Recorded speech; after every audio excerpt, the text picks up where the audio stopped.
Hello guys, in today's video we will discuss about Microsoft Edge browser hacks and tips and tricks about the features. So let's start the video. I'm just going to open Microsoft Edge browser, going straight into the settings.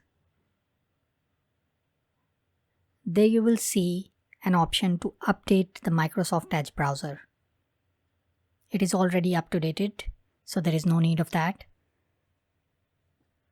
The next feature is search for the sidebar for any word, for any statement that you can just have in the blog or on the site. So this is an amazing feature, and on top of that you can take a capture area like a snippet tool, and later on you will use that snippet to just copy and paste in your Word document.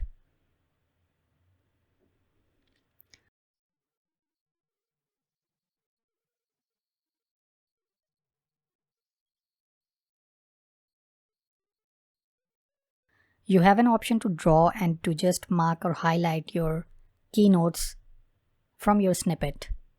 Let's move on to the next one, managing apps on Microsoft Edge browser. So I'm going to install YouTube app on my Microsoft Edge browser. You have an option to pin it to taskbar, pin to start menu, or create a shortcut. You can see an app is installed. You can just click on the YouTube app and it will open a YouTube application like you have an experience on Android.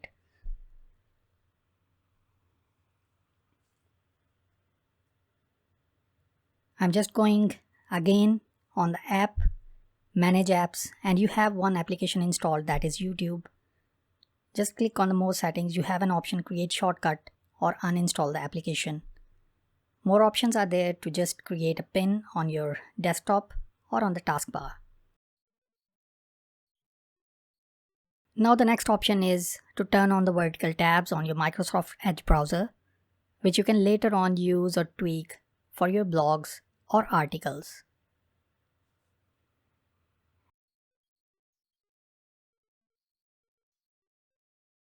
Another option is to enter Immersive Reader mode on your Microsoft Edge browser. That is super amazing, where you can have an option to read aloud of your articles on the blog or to just set the preferences. Here you have a picture dictionary option and line focus. And apart from that, you have to tweak about text size, bold or italic. You can use the styling of your font on the articles. The next feature on Microsoft Edge is to add the collections. I'm going to configure the collections area for myself on Microsoft Edge browser.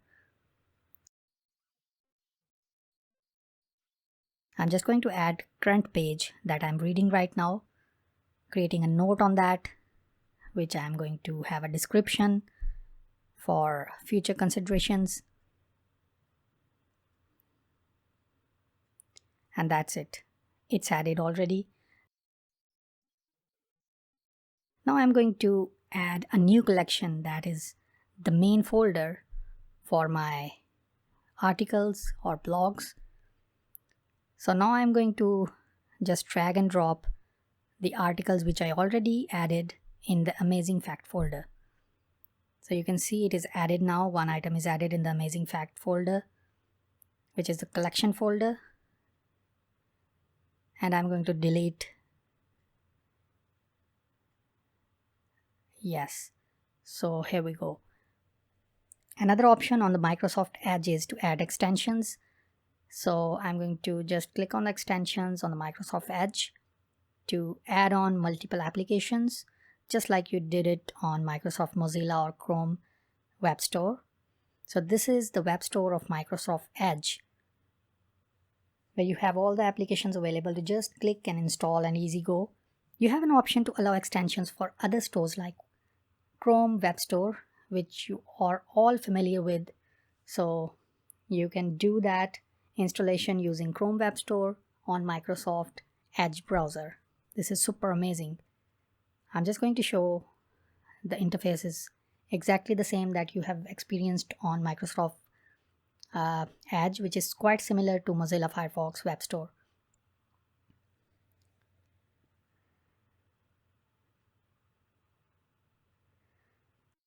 The next option is systems and performance, which gives you an option to fade sleeping tabs. That is very important to just save the resources of your system. So I'm going to put inactive tabs on hold, like they act like sleeping mode after certain period of time, like you have to set it 30 minutes, 15 minutes.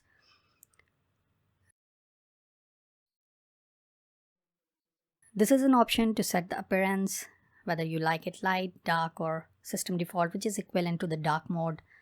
But you have multiple options to select the themes which were not present in the previous version of Windows 11.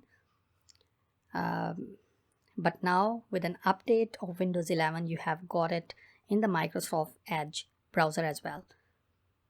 These are the privacy, search, and services, where you can just set the security and the services. I'm going to add the address bar, which is your default address bar search engine. Like you see, it is Bing already, but you can change it to Yahoo, Google, or DuckDuckGo. It all depends. If you want another browser search engine for that, you can add it later on.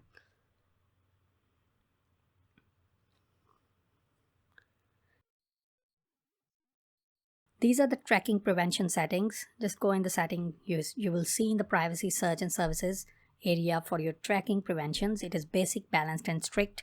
Just make sure you can add exceptions for your site that you want to have exceptions for. There are no sites added yet, but if you want exception sites, you can add it in the tracking prevention area. If you like this video, just hit thumbs up and do subscribe my channel for the upcoming videos. Thank you so much.